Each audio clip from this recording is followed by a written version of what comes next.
pense à beaucoup de nos frères et sœurs qui sont ou bien malades. Certains sont même incarcérés.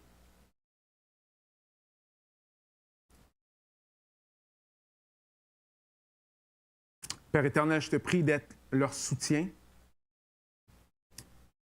et que ta gloire puisse luire à travers n'importe quelle situation. Merci Seigneur que tu te révèles à nous, aujourd'hui encore. Aide-nous à comprendre ta parole, Seigneur. Je prie ça en ton nom, Jésus. Amen. Alors, ces jours-ci, quand on a des nouvelles sur comme la guerre, on peut voir qu'il n'y a pas toujours des bonnes nouvelles qui sortent de là. Il n'y a pas de bonnes nouvelles du tout. Par contre, je suis tombé sur un article qui a été écrit par un monsieur qui s'appelle Licona. C'est un professeur d'études du Nouveau Testament à l'Université chrétienne de Houston. C'est un auteur, il a plusieurs ouvrages. Mais il était en Palestine, en train de travailler avec les personnes de Gaza. Et il reporte ceci.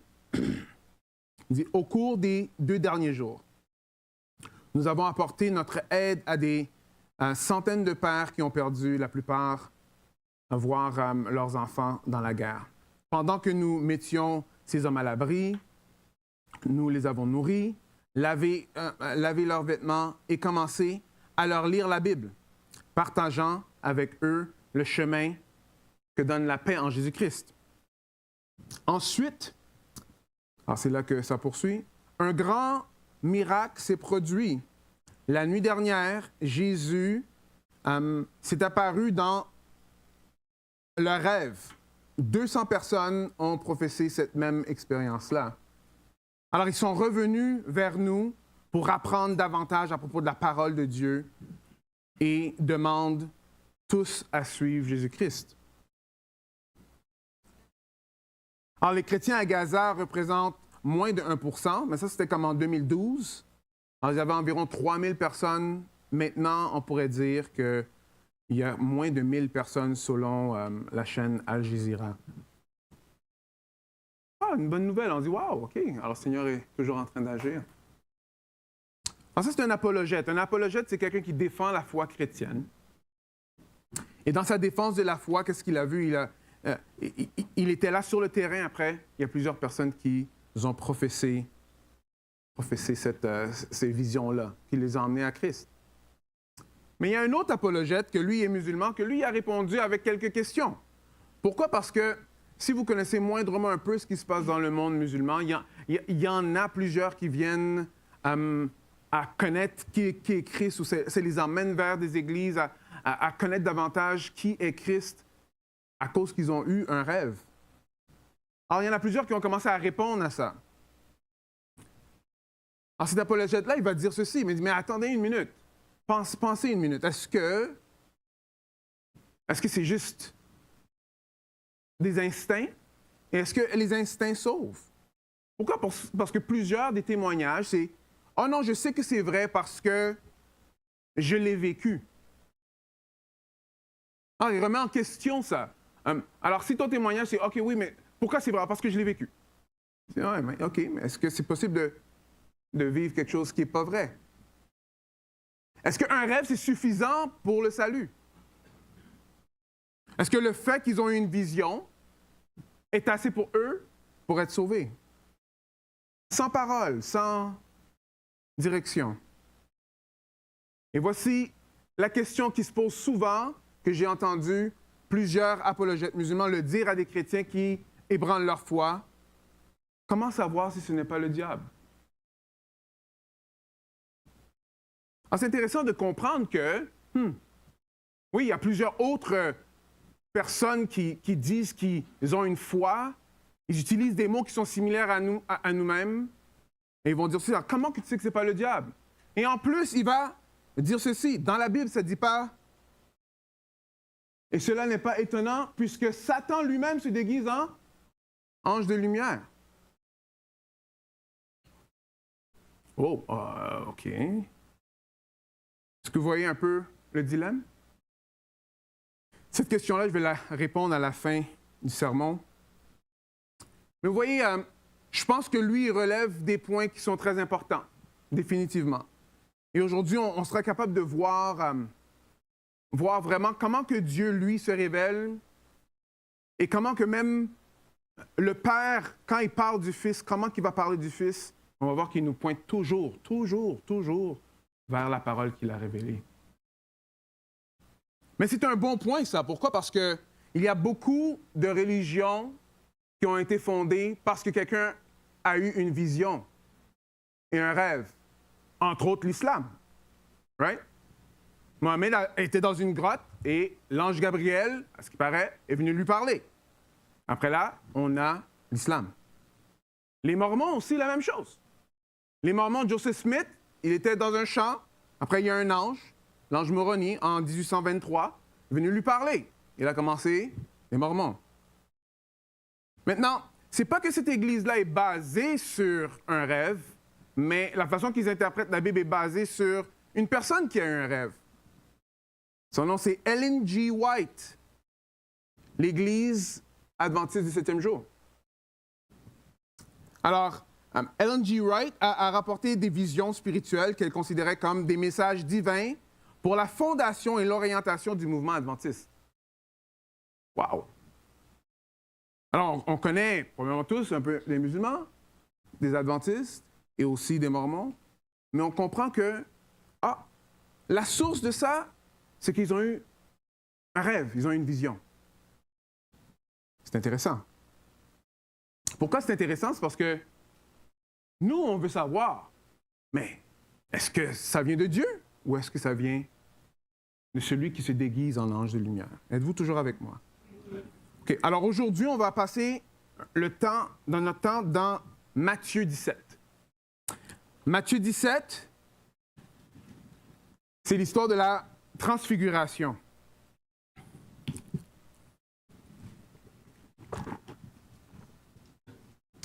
Certains des apôtres vont être avec Jésus et ils vont voir que Jésus va être transfiguré. Alors, on va voir que Jésus va se révéler, il va révéler sa gloire divine et le Père va dire quelque chose de très clair. Écoutez-le. Écoutez-le. Une des choses que j'ai trouvées quand même encourageant et même intéressant dans ce qui s'est passé à Gaza, c'est que la façon que la personne n'explique pas que c'est la vision qui a sauvé le monde. La vision les a pointés pour aller poser des questions. Et il dit ceci. Après, ils sont venus vers nous pour apprendre davantage à propos de la parole de Dieu et demandent comment qu'ils puissent suivre Jésus. Est-ce que vous me suivez? On a besoin de la parole pour être capable de savoir qui Jésus est et comment le suivre. Qui Jésus est et comment le suivre. Et ce n'est pas quelque chose d'insignifiant. Pas quelque chose d'insignifiant. Nos expériences subjectives personnelles, qui sont toutes différentes ici, right? Peuvent juste s'unir sur quelque chose qui est objectif. Et c'est la parole de Dieu. Il n'y a pas beaucoup d'amen, là? Mais si c'est des expériences subjectives, qui fait la foi chrétienne, dans le fond, bof. C'est juste ta parole contre la mienne, là. Est-ce que vous me suivez? Non, la parole de Dieu a été gardée, et on l'a jusqu'à aujourd'hui, pour nous aider à naviguer et à faire la part des choses. Vous avec moi? Good. Alors, on est dans une section où est-ce que Matthieu veut mettre l'accent « Qui est Jésus? Qui est Jésus? » Ah, ça tombe bien que c'est là, parce qu'on va vraiment voir qui est Jésus. On a eu une multiplication des pains, on a eu Jésus qui marche sur l'eau, on a eu Jésus qui guérit. Toutes ces choses-là sont en train de pointer que Jésus n'est pas simplement juste un prophète. Il est bien plus grand que ça. Et la semaine passée, c'est ça qu'on a vu. Pierre a dit, « Ah non, mais lui, non. Lui, c'est le Messie, le Fils de Dieu. Celui qui était supposé de venir pour nous sauver. » Et Jésus lui a dit, « Oui, tu as bien compris. Mais ce n'est pas de toi, ça. C'est Dieu qui l'a révélé à travers toi. » Et quand Jésus-Christ lui a expliqué, « OK, alors voilà comment que ça va se dérouler. » Pierre a dit, « Ah non, wow, attends une minute. Non, ça ne peut pas être comme ça, Jésus. » Là. Après, c'est là que Jésus lui a dit, « Arrière de moi, Satan. » dans le fond, que ce que tu es en train de dire en ce moment-là, ça ne vient pas de Dieu, ça vient de Satan. Et on va voir avec l'histoire de l'Évangile qui se déroule, qui se révèle au fur et à mesure, que finalement, éventuellement, les apôtres vont comprendre, mais pas jusqu'après la résurrection de Jésus-Christ. Commençons. Alors, la semaine passée, j'ai terminé en 27. On va commencer dans Matthieu 16, 28. Après, on va aller dans Matthieu 17. Alors, je vous dis en vérité, quelques-uns de ceux qui sont ici ne mourront point, qu'ils n'aient vu le Fils de l'homme venir dans son règne. 6 jours après, Jésus prit avec lui Pierre, Jacques et Jean et son frère et les conduisit à l'écart sur une haute montagne. Il fut transfiguré devant eux.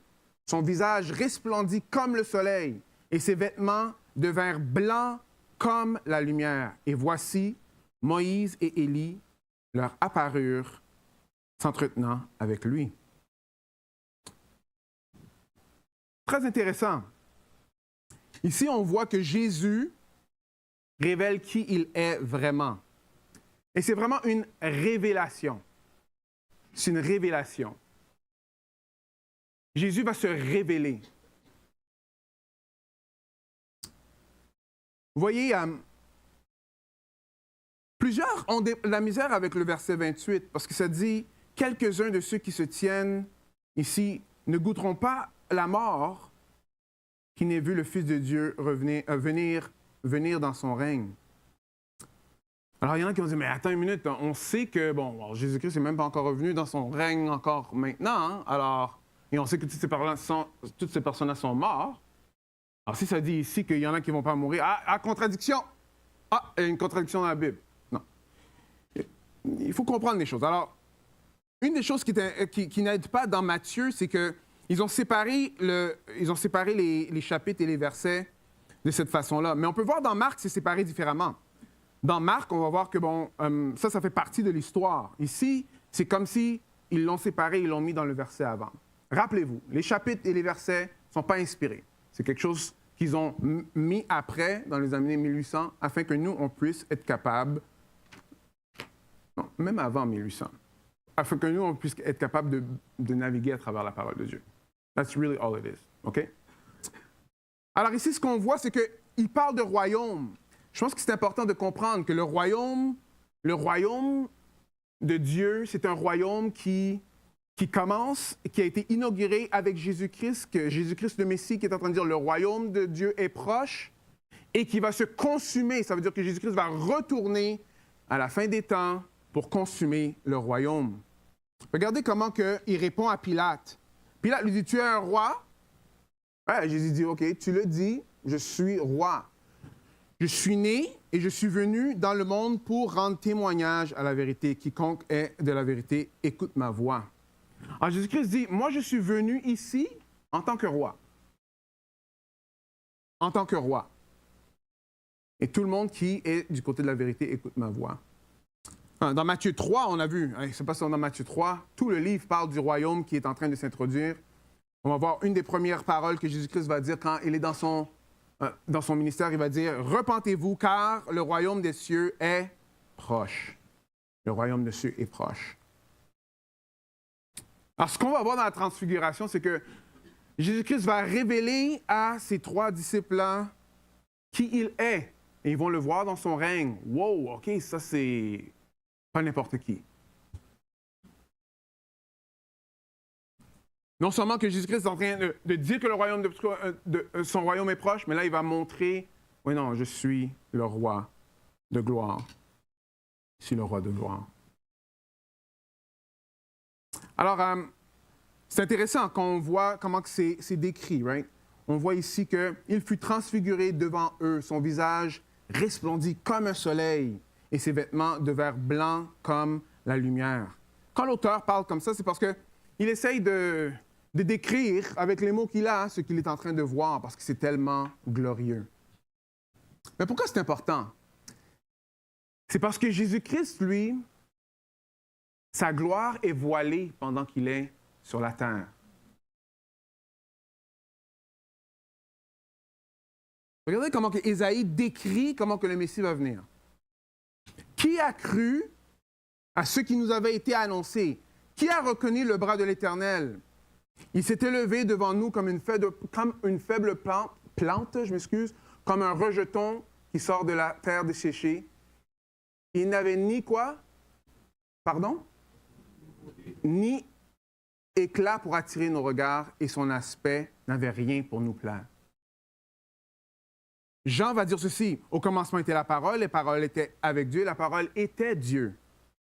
Et plus tard, il va dire, et la parole a été quoi? Faite chair et habitée parmi nous, pleine de grâce et de vérité.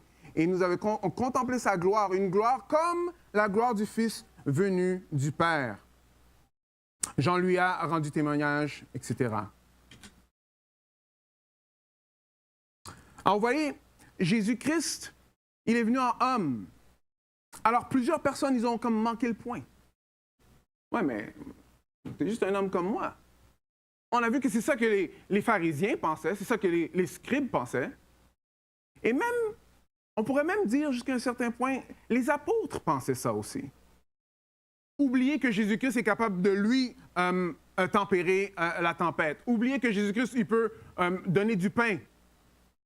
Ah, mais c'est un homme. Ah, mais finalement, c'est pas un homme. Ah oui, c'est un homme. Alors, Jésus-Christ, ici, il prend ses disciples les plus chers et il leur montre qui il est. Il leur montre sa gloire. Il leur montre sa gloire. Regardez un peu dans Jean 10, 17 et 18. J'aime bien la façon que Jean l'a écrit. Il dit, ça c'est les mots de Jésus, « Le Père m'aime parce que je donne ma vie afin de la reprendre. Personne ne me l'ôte, mais je la donne moi-même. J'ai le pouvoir de la donner et j'ai le pouvoir de la reprendre. Tel est l'ordre que j'ai reçu de mon Père. » Pourquoi est-ce que je lis ça? C'est parce que plusieurs vont voir, oui, mais écoute, il y a plusieurs autres personnes qui ont dit qu'ils étaient le Messie et qui sont morts. Qu'est-ce qui fait? C'est quoi la vraie... la différence entre Jésus et les autres? Ah, si on va parler à plusieurs Juifs, même aujourd'hui, ça va être... Ça, c'est une des choses qui est une pierre d'achoppement pour eux. Mais ils disent, écoute, il est mort. I mean... Non. C'est pas une erreur qu'il est mort. Jésus le dit, je donne ma vie afin de la reprendre. Personne ne me l'ôte. Est-ce que vous comprenez? Le plan de Dieu, c'était que Jésus aille jusqu'à la croix pour mourir pour nos péchés. Ce n'est pas une erreur. C'est le plan même de la rédemption. On avait besoin d'un sauveur, un Messie qui vient et qui meurt à ma place, à ta place. Qui meurt à ta place, à ma place. Alors, ne laissez pas l'humanité de Jésus être une pierre d'achoppement dans votre foi. Au contraire, l'humanité de Jésus devrait vous réconforter. Parce que c'est à cause que lui, qui était divin, a mis la chair et il est allé mourir sur la croix, que tous ceux qui mettent leur confiance en lui peuvent avoir l'assurance que leurs péchés sont pardonnés. Pourquoi? Parce que Jésus, qui est la deuxième personne de la Trinité, est mort à ta place. À ma place. Et grâce à ça, on sait qu'on a le pardon des péchés. Est-ce que vous me suivez? Vous êtes avec moi? Alors, tout comme les disciples, nous, on a aussi besoin de révélation, définitivement. On a besoin de voir comment que le Seigneur, lui, il est venu. Dieu a besoin de se révéler. Vous savez, il y a plusieurs personnes qui ont, lu la Bible. Oh ouais, moi j'ai lu la Bible. C'est un mythe, ça, cette affaire-là. Intéressant. Oh ouais, je l'ai lu. C'est des histoires de... Non, ici, on n'est pas en train de dire que, OK, tu lis, après là, il y a de la magie, là, wow. Il y en a qui vont dire ça. Si vous lisez leur livre religieux, que quand vous l'avez lu, là, vous allez pleurer. C'est du n'importe quoi. Non, ici, on voit que Jésus-Christ se révèle. Et de la même façon que Jésus-Christ se révèle, c'est lui qui doit se révéler afin que nous, on puisse voir. Alors, dans Hébreux 1 à 3, après avoir autrefois, à plusieurs reprises et de plusieurs manières, parlé par nos pères et les prophètes, Dieu nous a parlé en ce moment par le Fils en ces jours, le dernier. Regardez ce qui est écrit un peu plus loin.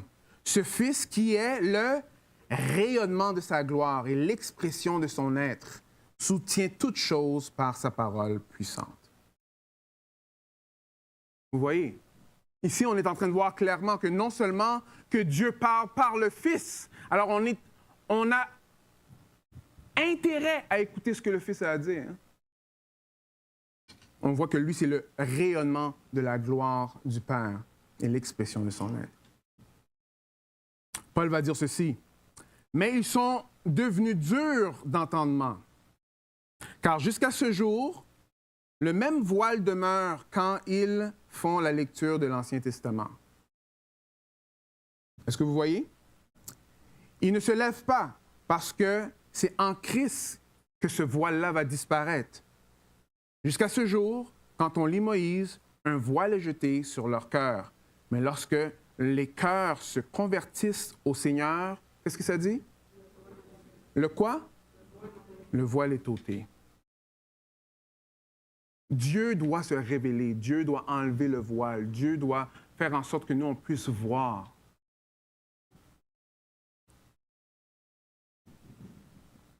Alors, est-ce que des fois, on a la mauvaise façon de voir comment partager l'Évangile? Peut-être. Est-ce que des fois, on a la mauvaise façon de voir de « OK, mais comment que moi, je peux avoir l'assurance du salut? » Mais ce n'est pas à cause de toi, c'est à cause de ce que Jésus-Christ a fait. Mais comment ça que moi, je crois et que l'autre ne croit pas? Mais OK, mais c'est parce que c'est Dieu qui fait voir. Ceci devrait toujours nous garder à genoux, en train de prier « Seigneur, enlève le voile. Révèle-toi. Révèle-toi. » Et ça nous aide à détacher aussi à l'acharnement. Essayer d'étouffer le monde avec « Ah, crois la vérité. » Non. Seigneur, révèle-toi. Révèle-toi. Parce que cette vérité-là, aucun des disciples ici aurait pu comprendre ce qu'ils ont compris si ce n'était pas pour Jésus-Christ qui se révèle. OK? On continue. Deuxième point. Dieu nous commande d'écouter Jésus. Il nous commande d'écouter Jésus. Alors, c'est intéressant parce que nous, on est des pécheurs, on a tendance à écouter nos propres voix, right? Ou entendre ce que Dieu dit, mais pas vraiment le mettre en pratique, right? Mais ici, on va voir que, OK, alors, les disciples, ils voient quelque chose de magnifique. Wow, Jésus-Christ et tout. Après, il y a une voix qui va dire quelque chose. Écoutez bien. Alors, Matthieu 17, on continue 4 à 6. Pierre, prenant la parole, dit à Jésus, « OK, Seigneur, il est bon que nous soyons ici. Si tu le veux, je dresserai ici 3 tentes, pour toi, une pour Moïse et une pour Élie. » Right? C'est normal. La présence de Dieu est ici. Alors là, vous allez avoir vos places. Après, le monde peut venir ici pour vous adorer. C'est un peu ça qu'il est en train de dire.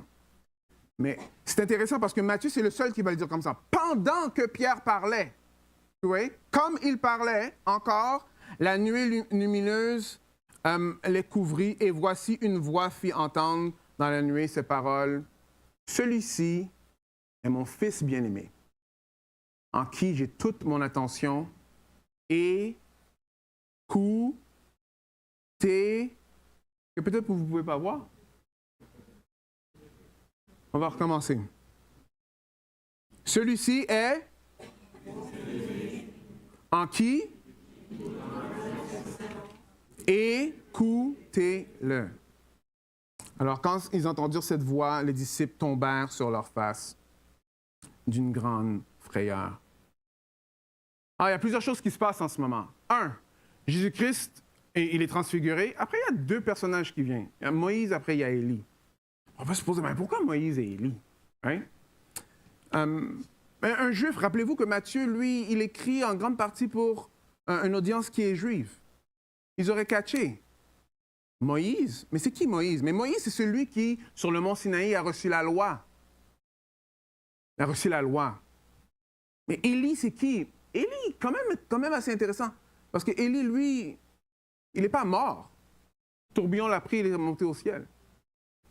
C'est aussi drôle que la mort de Moïse est un peu mystérieuse, parce que la Bible dit que personne ne sait où est-ce qu'il a été enterré. Right?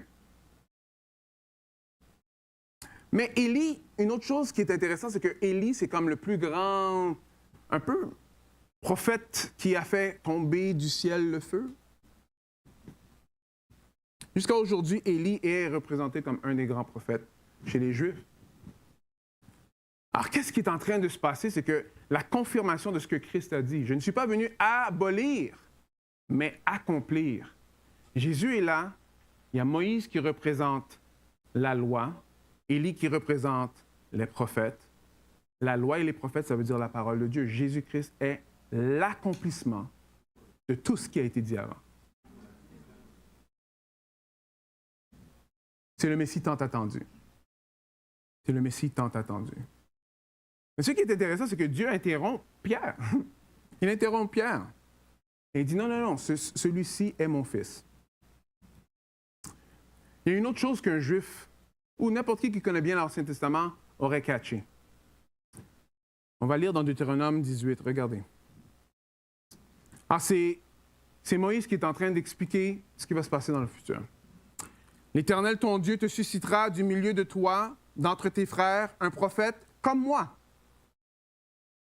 Et vous, quoi? Vous l'écouterez. Hein? Oh, OK, attends une minute. Alors, je leur susciterai, ça c'est verset 18-19, je leur susciterai du milieu de leurs frères un prophète comme toi. Je mettrai mes paroles dans sa bouche et il leur dira tout ce que je lui commanderai. Et si quelqu'un n'écoute pas mes paroles qu'il dira en mon nom, c'est moi qui lui en demandera compte. Alors, vous voyez, encore une fois, Matthieu, à travers tout son évangile, il veut clouer le clou, enfoncer le clou, qu'on comprenne que Jésus-Christ, lui, c'est celui qui a été prophétisé depuis l'Ancien Testament, depuis Moïse. Et on voit que quand Dieu, le Père, parle et dit « écoutez-le », wow! Les parallèles sont là. Écoutez-le. Alors, de la même façon que Moïse disait, non, ce sera important que vous écoutez celui qui va venir, qui ressemble à moi. Dieu renforcé ici en train de dire, écoutez, écoutez-le. Pierre va le dire dans sa lettre, il va dire, et nous avons entendu cette voix venue du ciel. Alors, il explique cette situation-là. Alors, Pierre, dans sa deuxième lettre, il va expliquer la transfiguration. Lorsque nous étions sur la Sainte Montagne, on a entendu une voix, right? Ah, c'est Pierre lui-même, right? C'est cool, ça. Oui. Et nous tenons d'autant plus certaine la parole prophétique à laquelle vous faites bien de prêter attention, comme une lampe qui brille dans un lieu obscur, jusqu'à ce que le jour vienne apparaître et que l'étoile du matin se lève dans vos cœurs. Alors ici, il va terminer en disant « Car ce n'est pas par la volonté d'homme qu'une prophétie a jamais été apportée, mais c'est poussé par le Saint-Esprit que des hommes ont parlé de la part de Dieu. » Qu'est-ce que ça veut dire? Ça veut dire que si on reçoit juste un rêve comme ça, Pierre dit, mais moi j'ai vu Jésus-Christ transfiguré. Et je vous dis l'importance de s'appuyer sur tout ce qui a été prophétisé dans le passé, c'est la fondation. Intéressant. Intéressant. Pourquoi? Parce que ces prophéties-là, ce n'est pas des hommes qui ont juste dit comme ça. Non, c'est Dieu, par le Saint-Esprit, qui parlait quoi? Où ça? De la part. À travers des hommes de la part de Dieu. Est-ce que vous voyez ça? Vous voyez ça? Alors, je sais que plusieurs d'entre vous ont eu des expériences. On s'est déjà parlé, je le sais. Mais si l'expérience, c'est la fondation de ta foi, j'ai peur pour toi. Parce que tu auras d'autres expériences. La fondation de ta foi doit être Jésus-Christ et ce qu'il a dit.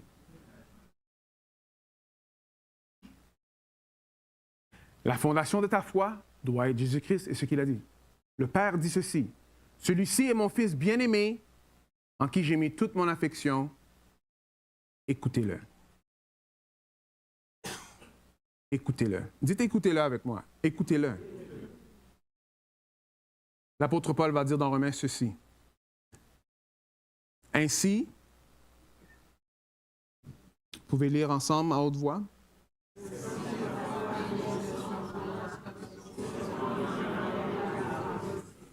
que vous voyez? C'est partout. La foi vient de ce qu'on entend. Hein? Et ce qu'on entend vient de la parole de Christ.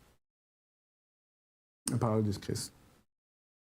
Alors, Dieu nous appelle à écouter Jésus. À écouter Jésus. On est tellement bénis qu'on a accès à des Bibles partout. C'est une bénédiction. C'est une bénédiction. Non seulement ça, on peut l'avoir dans notre langue. Non seulement ça, il y a plein de sociétés qui ont assez d'argent pour arranger les traductions quand notre langage change. Parce que le langage change. Le français d'aujourd'hui, ce n'est pas le même français qu'il y avait il y a 400 ans. Alors, si on avait les Bibles, en tout cas, il y a certaines Bibles que vous pouvez lire, vous allez dire, ouf, OK, je comprends là, mais ouf, c'est un peu rough. Oui, c'est pour ça qu'on retraduit d'après la langue d'aujourd'hui pour qu'on puisse comprendre ce qui est en train de se dire. Alors, il y a ça en anglais, en français, dans plusieurs autres langues. Ça, c'est des bénédictions. C'est des bénédictions. En créole aussi. Mais je ne me rappelle pas la dernière fois qu'ils ont fait une révision, mais vous l'avez en créole aussi. Alors, si créole, c'est la langue de votre cœur, le Seigneur peut vous parler dans la langue de votre cœur.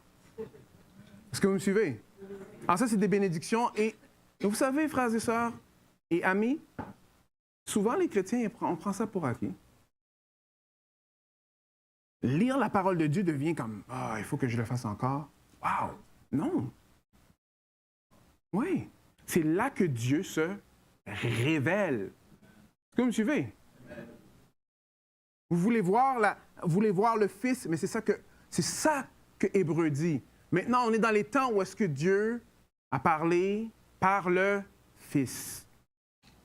Alors, je vous encourage, attachez-vous à ce qui est là. Scrutez, grugez, apprenez. Est-ce que tous les domaines de notre vie ou de votre vie sont alignés avec les enseignements de Dieu? Écoutez, je sais que la réponse est non. C'est pour ça qu'on a besoin du Saint-Esprit. Alors, je vais vous poser la question d'une autre façon. Êtes-vous ouvert que l'Esprit va vous emmener dans des places qui ne sont pas confortables? Quand vous lisez la parole. Ah, mais voyons donc, mais c'est pas ça qu'on fait dans la société, là. Ça veut dire qu'il faut que j'attende jusqu'à ce que je sois marié, comme... Tu sais, il faut que je paye mes taxes, mais c'est quoi le rapport? Comme tu sais que j'ai pas vraiment beaucoup d'argent, est-ce que vous êtes avec moi? Ah, il faut que je pardonne. Oui, mais combien de fois qu'il faut que je pardonne, Seigneur? Je vous dirais, il y a une histoire comme ça dans la Bible. Vous me suivez? L'Esprit du Christ veut nous emmener quelque part qui n'est pas notre chair. Qui nous emmène au dernier point. Le royaume de Christ est différent de nos attentes. Le royaume de Christ est différent de nos attentes. Et encore une fois, Jésus, c'est la deuxième fois qu'il va faire ce point-là, mais on va le voir. Alors allons-y. Matthieu 17, 7 à 9. Mais Jésus, s'approchant, les toucha et dit, « Levez-vous, n'ayez pas peur. » Alors ils levèrent les yeux et ne virent que Jésus seul. Ah, prenons le temps de passer du temps à travers la parole pour qu'on puisse voir Jésus. Jésus fait toute la différence. Comme ils descendaient de la montagne, Jésus leur donna cet ordre. « Ne parlez pas à personne de cette vision jusqu'à ce que le Fils de l'homme soit ressuscité des morts. » Ce n'était pas encore le temps pour révéler qu'il était le Messie. Verset 10, les disciples lui firent cette question, mais pourquoi donc les scribes disent qu'Élie doit venir premièrement? Alors il répondit, il est vrai qu'Élie doit venir et établir toutes choses, mais je vous dis qu'Élie est déjà venu, qui ne l'ont pas reconnu et qui l'ont traité comme ils l'ont voulu. De même, le Fils de l'homme souffrira de leur part. Alors les disciples comprirent, alors qu'il parlait de Jean-Baptiste. Pourquoi? Parce que dans la tête, attends, OK, hold up, là. On vient juste de voir que Jésus-Christ est comme... Ça, c'est le Messie, là. Tu sais? Comme Pierre, il a dit, oh, wow! C'est le Messie, on fait des tentes, let's go. T'sais. C'est le Messie, let's go. Après, attends une minute. Mais tous les docteurs de la loi, les scribes, ils disent, non, mais Élie doit venir en premier. Ah, ça ne fonctionne pas, là. Comme je viens juste de voir Élie là, mais il ne doit pas venir en premier. Est-ce que vous voyez un peu? Comme, OK, t'es le Messie, mais Élie n'est pas venu. Après, Jésus est en train, leur dit, comme il avait dit, parce que vous l'avez déjà vu dans Matthieu 13, que Jean-Baptiste, c'était le Élie qui était supposé devenir. Oh! Mais eux, ils ont compris que c'est Jean-Baptiste, mais il y a quelque chose d'autre que Jésus-Christ est en train de dire ici. Il dit ceci. Mais je vous dis qu'Élie est déjà venu, qu'ils ne l'ont pas reconnu, qu'ils l'ont traité comme ils l'ont voulu. De même, le Fils de l'homme souffrira de leur part. Encore une fois, on voit ici que Jésus-Christ est en train de montrer que, vous voyez, ce que vous avez vu là, tout le monde ne va pas le voir. Parce que la même chose qu'ils ont fait à Jean-Baptiste, ils vont faire la même chose à moi. Ils ne l'ont pas reconnu. Ils ne l'ont pas reconnu. Ils l'ont maltraité, comme ils voulaient. Et ils l'ont tué. Et Jésus est en train de dire encore une fois que c'est comme ça que lui va mourir. Croyez pas le mensonge. Croyez pas le mensonge que Jésus-Christ, lui, ça l'a pris par surprise. C'était le plan de Dieu jusqu'à aujourd'hui. Christ est mort pour tes péchés. Ça, c'est la bonne nouvelle. Il est ressuscité le 3e jour. Il règne et il retourne pour juger tous. Amen. Alors, Jésus a comme redirigé leur attente encore une fois, mais on va voir que jusqu'à la fin, il ne catch pas. Jusqu'à la fin, oui, je sais qu'il a dit qu'il va mourir, mais comme, même quand Jésus-Christ est mort, c'est pas comme si les apôtres disent, ah, vous vous rappelez, hein, il a dit qu'il va ressusciter, on attend. C'était pas comme ça, non. Ils étaient surpris. Ils ne croyaient même pas les femmes. Ils disaient, arrêtez de mentir, là, c'est quoi le rapport? À ce point-là. Et Jésus-Christ, lui, il est retourné, il est mort, il est ressuscité. Amen. OK.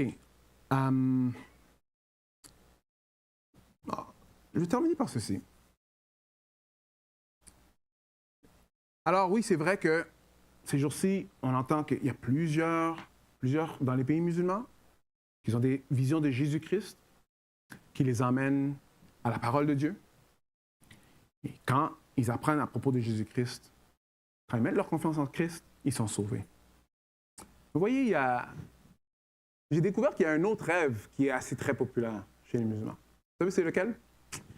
C'est un rêve d'une balance. Alors, plusieurs vont rêver une balance.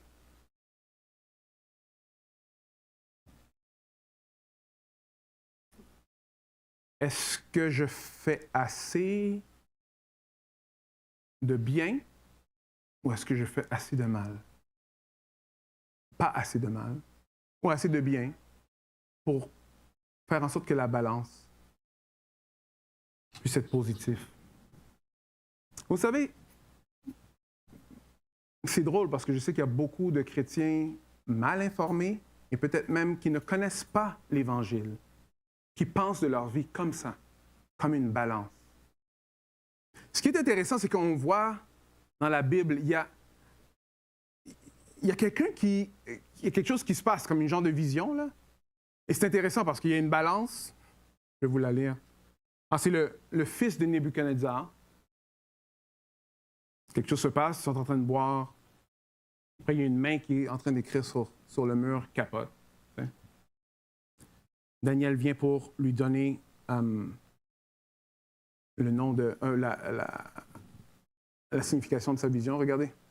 Ça dit, voici l'écriture qui a été tracée. Comptez, comptez, pesez, divisez. Et voici l'explication de ces mots. Comptez, Dieu a compté ton règne et y a mis fin. Peser, c'est intéressant ça. Tu as été pesé dans la balance et tu as été trouvé quoi? Léger. Divisé, ton royaume sera divisé et donné aux Mèdes et aux Perses. Et cette soirée-là, ce monsieur-là est mort. Mais c'est intéressant de voir que il a été pesé dans la balance. Right? Il a été trouvé léger. Pourquoi je vous dis ça? C'est parce que si vous pensez que vous allez être pesé et vous allez être trouvé lourd, non. On peut regarder le fils du Nebuchadnezzar et dire « Ah, ouais, moi, je ne ferai jamais ça. » C'est pas là-dedans. La réalité des choses, c'est que la balance est toujours, toujours légère pour nous. Combien de prières que tu as besoin de faire pour que le péché s'enlève de ta vie? Combien de prières? Combien de temps est-ce que tu dois jeûner pour te débarrasser du péché? Combien de temps? Combien d'argent que tu dois donner afin que ton péché soit acquitté? Combien de personnes que tu dois aider? Est-ce que vous me suivez? Afin que le péché s'enlève. Combien de bons as-tu besoin de faire afin que ta balance soit lourde? La réponse, c'est que ta balance sera toujours légère. C'est pour ça que c'est important de comprendre l'Évangile. L'Évangile, c'est la bonne nouvelle. La bonne nouvelle, c'est que la balance de Christ est lourde. Et quand lui, il meurt à notre place, Dieu nous regarde à travers cette balance-là. Parce que nous seuls, notre balance va toujours être légère. Êtes-vous avec moi?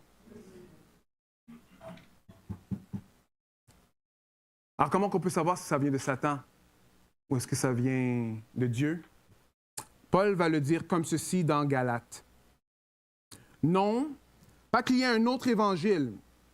Alors, la bonne nouvelle que je viens juste de vous dire, évangile veut dire bonne nouvelle. Alors, la bonne nouvelle, c'est que Christ est mort pour tes péchés. OK? Voici, regarde ce que Paul va dire.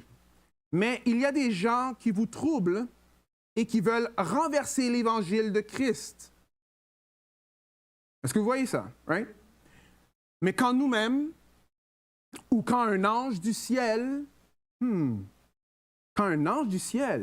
annoncerait un autre évangile que celui qui nous, que nous avons, je le lis mal, ouais. Que celui que nous avons prêché, qu'il soit anathème. Ah, OK, sorry. Ouais. OK, là, je vois. Je m'excuse. Alors, si un ange vient te prêcher quelque chose qui est différent de ce que je suis en train de te dire en ce moment à propos de l'Évangile, qu'il soit maudit, qu'il soit anathème, qu'il aille en enfer. Nous l'avons dit précédemment et je le répète. À cette heure-ci, si quelqu'un vous annonce un autre évangile que celui que vous avez reçu, qu'il soit anathème. Alors, comment on peut savoir si ces affaires-là sont de Dieu ou pas? Wow, ce ne sera pas un autre évangile. Ça va nous pointer vers la parole de Dieu pour qu'on entende ce que Christ a à dire, parce que c'est l'évangile de Christ. Est-ce que vous voyez? Parce que c'est seulement en mettant notre confiance en Christ qu'on peut être sauvé. 1 Corinthiens 15 va vous dire ceci. On va résumer c'est quoi l'Évangile. Alors, je vous ai enseigné avant tout, comme je l'avais aussi reçu, que Christ est mort pour nos péchés, selon les Écritures, qu'il a été enseveli et qu'il est ressuscité le troisième jour, selon les Écritures.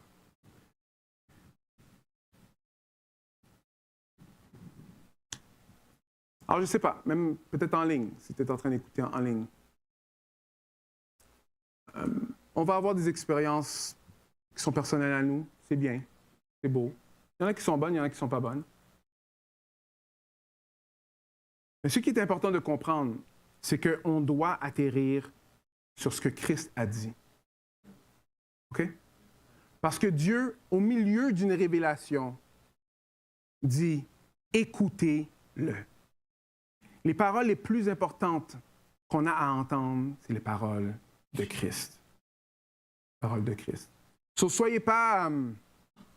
tombez pas dans un piège. Tombez pas dans un piège. Et si toi, tu es en train de suivre les paroles de Christ et les paroles de Christ sont chères, tu es dans la bonne place. Il n'y a pas d'autres paroles. Où irions-nous? C'est toi qui as les paroles de la vie éternelle. Il n'y a pas d'autre place où est-ce qu'on a les paroles de la vie éternelle. Toutes les autres choses vont toujours ressembler à une genre de balance. « Oh, mais moi, j'essaie d'être bon. » That's great. Mais comme on voit, on sera toujours trouvé léger, à moins qu'on soit en Jésus.